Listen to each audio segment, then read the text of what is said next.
Hello, my friends, and welcome back. Today, we're going to be taking a look at a clip of a fat activist saying wanting to lose weight is toxic. We're also going to be taking a look at several bonus clips, including one where somebody is complaining about not being able to fit into various objects. I can't fit into this booth, I can't fit into this chair. Please be sure to check out a video I released on my second channel about a man who touts the benefits of urine therapy. Yes, I know it's gross, but it's pretty darn funny. Here's a link. Before we proceed, please click the like button so that I may apply comb to mustache.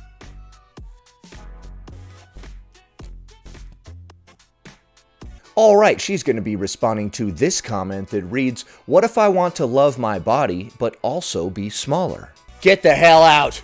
That's my response, how dare you. First and foremost, you are not alone in this way of thinking. Secondly, you have so many reasons to want to be smaller. Think about the fatphobic world and society that we live in. They always try to make it seem like you only want to lose weight because of society. What about the fatigue and the crippling knee pain? Thirdly, I need you to remember that bodies are meant to change. We all experience fluctuations in our size. Okay, does it ever fluctuate back down, or does it just keep fluctuating up? Because that's not a fluctuation, that's just getting bigger. If we all stayed the same size and didn't change, we would look the way we did the day that we were born. What? What? So if we try to lose weight, we're trying to go back to some kind of baby state or something? What? Hold on, I gotta hear that again. That's one of the dumbest and weirdest things that I've heard. Same size and didn't change, we would look the way we did the day that we were born. Okay, that's a really bizarre statement. If we stayed the same and didn't change, we would look the same way we did when we were born. So you're saying that we need to hurry up and eat so we don't just stay the same size as a baby for our whole life? What the hell? I'm sorry, but this statement is so bizarre. And that'd be really weird. That'd be pretty difficult to get around and function. Eating enough to grow up is not the same as eating enough to grow into morbid obesity. We don't need to grow out, we need to grow up. I also want you to think about if you were to use this same statement about a loved one, and if you were to say something like, "I want to love you, I just want you to be smaller." Yeah, that's a little different when you say it to somebody else. And they didn't say that they want to be smaller like it's a caveat to love the way that you just did. They said, what if I want to love my body, but also be smaller? They didn't say, I won't love my body unless it's smaller. That feels really icky, right? It feels really uncomfortable. It feels really icky when you try to make somebody feel bad about wanting to lose weight because you have a bunch of personal issues tied into the topic of weight loss. That's what feels icky to me. Yeah, it feels icky, doesn't it? What the hell? I don't know why this person is talking down to us like that. We don't love people for what they look like. We don't love people conditionally based off of their appearance. And they didn't say that they conditionally love themselves based on their appearance either. They said, what if I want to love my body, but also be smaller? They didn't say, what if I want to love my body, and I can only do that if I am smaller? They didn't say that. If you are feeling that way, highly recommend therapy. Highly recommend working through that, because that is really toxic. I highly recommend therapy for you. If you wouldn't say that to a friend, if you wouldn't say that to a loved one, why are you allowing yourself to say it to you? Why do you have to have conditions? Why does your body have to have conditions? Why can't yours have any conditions? Why aren't we allowed to have any sort of standards for ourselves? How come any sort of thought about controlling the way that we eat or move our body is going to send us spiraling? You should be able to love yourself, no matter what. And I hope that one day you get there. That's ironic. I hope that one day you get there to the point to where you don't have to internalize other people trying to better themselves and start insulting it. I would say that you need to seek therapy if you get that upset about somebody else trying to lose weight and you think that they're harming themselves by controlling the way that they eat and how they move their bodies. Next, fat phobia in the office. All right, settle down. Before we wrap up for the day, I just want to let everyone know that we are launching a new health initiative. Just a fun little competitive way for the whole team to get healthier. All right, so it looks like today we'll Oh boy, here we go. get a weigh-in of everyone who wants to participate, and then for every pound you lose, you earn a point. They're actually gonna weigh you? You know, we love our point systems here, and so I've been at jobs that do some sort of health initiative similar to this before, but it was always based around like steps or something. They never weighed anybody. And I'm guessing that there's not an office anywhere that does actually weigh anybody. whoever has the most points at the end of the quarter wins a $300 bonus. Just how exactly is this getting the team healthier? Obesity is bad. That's how. Getting rid of it is good. So I know that's a really crazy concept to wrap our heads around. Like, what actual components of health are you measuring? Well, you know, healthy competition, getting rid of that stubborn weight that won't come off, and, you know, the camaraderie of cheering on your coworkers when I can't see a lot of jobs actually weighing people like this. you notice that they're working really hard. Okay, so you want us to observe, study, and comment on each other's bodies. No. No, we're gonna track your weight loss. Well, I just want the team to get a little healthier. That's all. Interesting, because I'm just hearing that you want us to get thinner. Yeah, which is healthier if you're overweight. Not healthier if you're already at a healthy BMI. So don't take that out of context and don't use my words to go harm yourself. Okay, so apparently this person is confused about the concept of obesity being bad for you. When people at work were like, hey, we're going to get healthier by losing weight, they're like, what? Weight loss is healthy if you're overweight? Huh? That's the dumbest shit that I've ever heard. What are you, an idiot? You want us to get healthy by losing weight? Oh, God, you guys are fucking idiots. Jesus. You guys are lucky that I work here, dude. You guys are so dumb. Like, you need me here. I love that angle of fat activism, though. Just act all confused. You're like, what? Obesity is bad for you? What the hell? You thought that I was unhealthy because I can't breathe? What? What are you, dumb? Get a load of this guy. I don't think there's anything inherently wrong with a workplace doing some sort of competition or health tracking thing like she just mentioned. Everybody is a volunteer in this thing, and everybody agreed to be a part of it, so you don't have to participate if you don't want to. Next, fat phobia at the mall. Hi, can I help you? Hi, yes, I really love this shirt, but I'm wondering if it comes in a bigger size. A bigger size? What are you, obese? Get out! Get out of this store! Is that what happened? That is the biggest size. Is XL the biggest size the store carries in everything? Mm-hmm. That's a pretty accurate look right there. That's the look that I would give. I'd be like, mm-hmm, yeah. That's so sad. I could have sworn I saw an advertisement about something like being more size inclusive. You were wrong. Get out. I don't know what to tell you. I'm just kidding, by the way. I'm saying these things. I wouldn't throw somebody out or make fun of them or any of that crap. I'm just being silly. Maybe like try Torrid? Do you think I should go on over to Torrid? Do you think that maybe I shouldn't shop at this particular... How dare you tell me to shop at Torrid? Sorry. Okay, so that was fat phobia at the mall because that store only went up to an XL size. And then the person that worked there was like, yep, that's the only size that we carry. And that was fat phobia. That entire store hates fat people because they didn't cater specifically to you. You know how Walmart hates left-handed people because they don't sell a pair of left-handed scissors? Of course. Same thing, same thing. Next. My body is looking so good lately. I've been working so hard, eating so much. I've been working so hard, eating so much, okay? You can't even tell if she's wearing any kind of bottoms. And it's really starting Okay, there you to go. pay off, don't you think? From the front, you couldn't even tell. There's a certain stage of obesity where you don't even need clothes anymore.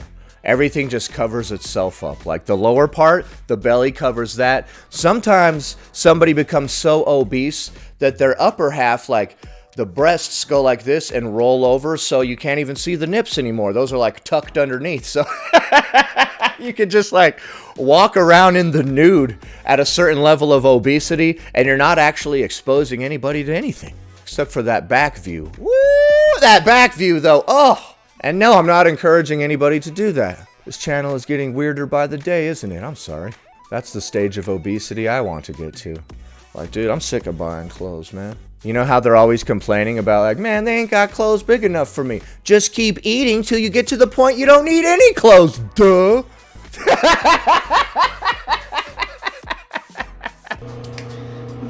Love it.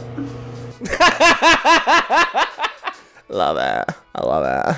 Okay, so she said she's been working extra hard and gaining weight. She's clearly some sort of fetish model, right? Alright, so in that clip, we saw that this person has been trying to achieve a larger size, and they're very proud of all the work that they've put in thus far. In this next clip, we're gonna see how their size might be an issue sometimes. Caption reads, like, I literally can't fit. It's hurting my belly. And it's a booth at a restaurant. Okay, I can tell you right now that this is coming off as some sort of fetish content. This person not fitting into various objects. Okay, so in the first clip they said that they were happy that they've grown to this new size, but in that clip we can see that they can't fit into a booth at a restaurant and it hurts. I chose the order of these clips specifically. Next. Cruises need bigger chairs. They don't accommodate curvy people. I've been saying that for years. They need bigger decks too. I can barely even fit on that stupid deck. And you know what? We need bigger oceans. Okay. Oh. Okay. What are we doing? In the video before last, she was saying that she's proud of her new larger size and she's been working on it. But in the last video, she said that she can't fit into a booth at a restaurant. And in this video, she said she can't fit into chairs on a cruise ship. Those are industrial-sized chairs. I'm guessing that cruise ships are pretty much designed for obese people because that's pretty much what a cruise is, right? You float out to the middle of the ocean. I've talked about this before, and you just eat a bunch of crazy crap and drink a bunch and you gain like 40 or 50 pounds and then you come back to the land and you weigh more now. So I'm pretty sure that cruises are designed literally to make you obese and also to accommodate you when you are obese. That'd be funny if they didn't. Everything is designed for small people. You get on the cruise and you start eating, and by the end of the cruise, you can't fit into any of the chairs. There are different sized chairs for when you first get on the cruise. You've been on the cruise for a little bit, and at the end of the cruise, you could go from small fat to infinite fat in just a couple months. We're gonna conquer all the levels of the fatness spectrum. What are you doing? Always grabbing your belly and stuff. It's just so weird.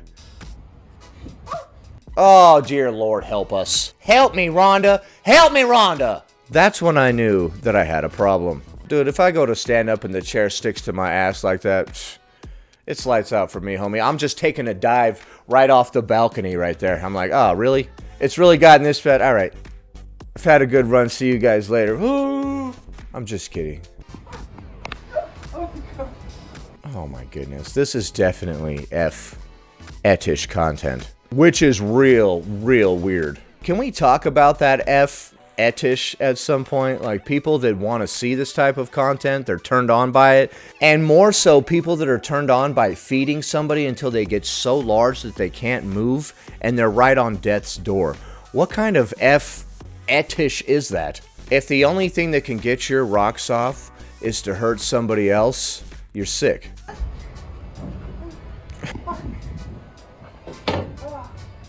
Okay. Alright, and then the chair eventually fell off. Honestly, being a model for that sort of content doesn't seem like that good of a life. Like, yeah, you get paid and you don't really have to do anything. You're just eating or doing something that you enjoy anyway. But the people that are watching you for that stuff are like bottom of the barrel scumbags. The people that are paying all of your bills are people that you likely would not even want to be in the same room as because they're creepy freaking weirdos. So yeah, you're making money off of this, but it's real creepy and weird, and you have to put up with a lot of really bizarre, nasty crap from weird people. Next. So recently, some of you guys might have seen, I got told that I have pre-diabetes. Okay, and I included this clip for a very good reason, and the order of these clips is very deliberate. Which sucks, because now I'm trying to, like, lower my blood sugar. My blood sugar. I can't tell if she has a child accent or if it's just British. Sorry, UK. Taking, like, walks after I eat and trying to eat less carbs. But that's really it, I guess, because I don't want to lose any weight. So What accent is this? Okay, so you've been told that you have pre-diabetes, but you don't want to lose any weight. You're trying to work on your pre-diabetes by eating less sugar and going for more walks, but you don't want to lose weight because that's how you make money. All right, well, here's a little life hack. All those weirdos that are watching you and telling you to keep getting bigger and bigger and bigger, they're not going to notice if you lose like 20 pounds and stay that slightly lesser size. You could just be like, oh, look, guys, I keep getting bigger. I'm actually getting bigger. Just lie. You don't actually have to kill yourself. Like, do you think that any of those people would actually notice? They're probably constantly in your inbox like, you look thinner. You need to gain weight. You need to gain weight anyway. Other weirdo dudes online are always hitting up chicks for pictures of their boobs and trying to talk all this weird sexual stuff to them like, hey, what are you wearing? Are you in the mood right now? But one of these dudes goes in your DMs, he's like, hey, what did you have for breakfast? What are you eating right now? When's the last time you went to Arby's? Oh my God. Oh. sorry, I'm hoping I can lower it just by doing that. I don't know. What do you guys think? I think your health is more important than this content. And if you don't take your health seriously, one day you're going to have a very serious health complication. And when you need to lose weight because of that health complication, all these weirdos that are sending you all this money currently are going to stop. When you're like, hey guys, I need to actually take care of my health, they're all going to disappear. Y'all will always be there for me. Right, guys? Yeah. You're losing weight now. Yeah, dude, we love you just for you. We don't care how you look. We weren't into this just because of the... So you're not gonna send me a picture of you rubbing donuts all over yourself every morning anymore? Right, I know that you have diabetes and you're dying, but I need that. Okay, so like I said, I put those clips in that order for a reason. At first we see her gaining weight and being proud of it, then we see her not fitting into various objects, then we see her saying that she has pre-diabetes. Personally, I don't think it's worth it to jeopardize your health for the money because it's going to shorten your life significantly. And when you pass away, you're not going to be able to spend any of that money. So what do you think of the clips that we just saw? Is it toxic if you want to lose weight? Is it fatphobic if your job implements a weight loss and tracking program? And is it worth it to throw your health away to make specialty content online? Leave a comment below. Happy Friday, everybody. I hope you have a great weekend. Anyway, that about does it. Thanks for watching, commenting, liking, and subscribing. And I'll see you in the next one.